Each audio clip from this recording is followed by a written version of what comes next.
Hey everyone, हम अपना leg mostly use करते हैं चलने के लिए, भागने के लिए, किक मारने के लिए, साइकिलिंग करने के लिए, कभी कभी खुद को प्रोटेक्ट करने के लिए एंड सम टाइम अपने पार्टनर को उस पे सुला के उन्हें कंफर्टेबल फील कराने के लिए। लेकिन क्या आपको पता है कि हमारी ऐसी कई बातें होती है जो हम अपने मुंह से नहीं बोलते, लेकिन वही बातें हमारे पैरों के जेस्चर क्लियरली बोल देते। सिंपल वर्ड्स में कहूँ तो जब बात नॉन वर्बल कम्युनिकेशन की आती है तो हमारा लेग्स हमारे बारे में सारी चीजें कम्युनिकेट करता है, फिर भले से वो हमारी हैप्पीनेस हो या हमारी नर्वसनेस। ऐसी कुछ इंपॉर्टेंट लेग जेस्चर आज के वीडियो में मैं आपके साथ शेयर करूंगा, जिसे ऑब्जर्व करके आप मालूम कर सकोगे कि सामने वाला इंसान कैसा फील कर रहा है, और वो बातें भी जान सकोगे जो वो कह नहीं रहा है या आपसे छुपा रहा है। इसलिए लेग के अलग अलग इशारों को समझना चाहते हो तो इस वीडियो को एंड तक जरूर देखें। लेकिन उससे पहले अगर आप मुझसे डायरेक्टली कनेक्ट करना चाहते हो तो मुझे मेरे इंस्टाग्राम आईडी Mr.EUS23 पे जरूर फॉलो करें। लिंक मैंने डिस्क्रिप्शन में डाल दिए। So now let's begin. Number 1, walking behaviour. चलते तो हर कोई है, लेकिन आपकी चाल मतलब आप किस तरह से चल रहे हो ये शो करता है कि आप कैसा फील कर रहे हो। मॉडल्स का रैंप पे वॉकिंग स्टाइल अलग होता है, बिकॉज अपनी वॉक के थ्रू अपने ड्रेस को दिखाना चाहती है। जब इंसान तेज चलता है तो इट मीन्स कि उसे कोई अर्जेंसी है या कोई अर्जेंट काम के लिए जल्दी पहुंचना है। जब ईयरफोन लगा के इंसान कैजुअली चलता है तो इट मीन्स वो बहुत ही रिलैक्स फील कर रहा है। वहीं जब कोई इंसान सूट और शर्ट को एकदम सेट करके चलता है तो इट मीन्स कि वो अपने अटायर की वजह से बहुत ही ज्यादा कॉन्फिडेंट फील कर रहा है। Number 2, holding leg together while sitting. ये वाला जो जेस्चर है वो मोस्टली लेडीज में देखने को मिलता है, जब वो चेयर पे बैठी है अपने दोनों लेग्स को छिपा के कुछ इस तरह से। ऐसा जेस्चर तब देखने को मिलता है जब वो बहुत ही ज्यादा इनसिक्योर फील करती है या किसी नई जगह पे कंफर्टेबल फील नहीं कर रही होती है। एक बात का ध्यान रखो कि बहुत सी लेडीज ऐसा इंटेंशनली भी बैठती है उनके कल्चरल एटिकेट्स की वजह से। Number 3, spreading legs apart while sitting. ये वाला जेस्चर मोस्टली जेंट्स में देखने को मिलता है, स्पेशली तब जब वो चेयर पे बैठ के किसी को इंटरव्यू दे रहे होते हैं।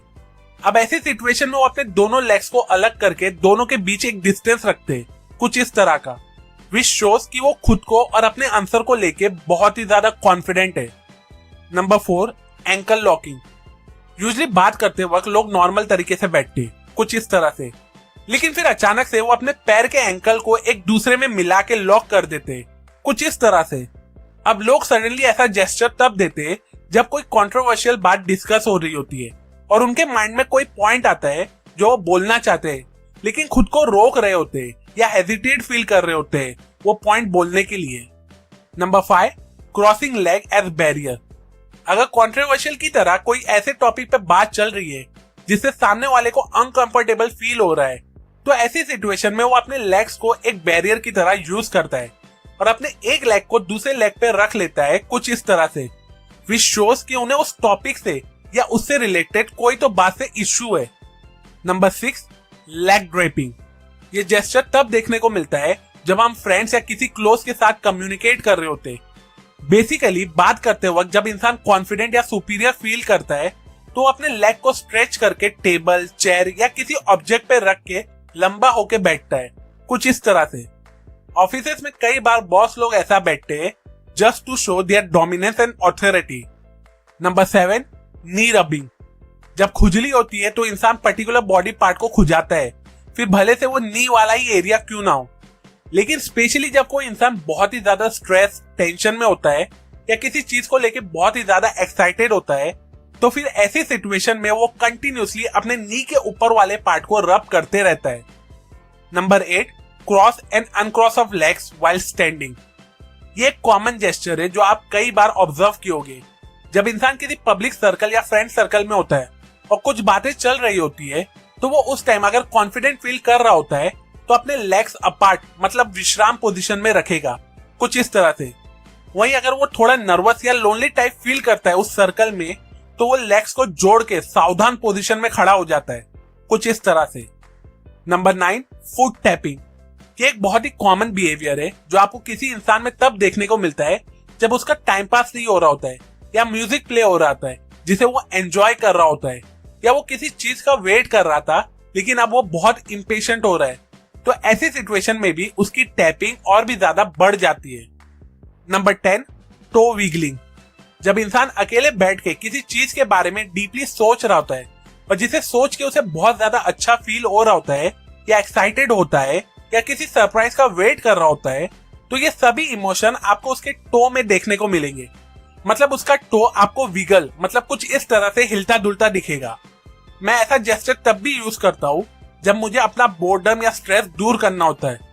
सो टू कंक्लूड दिस वीडियो, ये थे कुछ लेग के सिग्नल और जेस्चर जिसे ऑब्जर्व करके आप सामने वाले की इमोशन और हिडन फीलिंग को पढ़ सकोगे।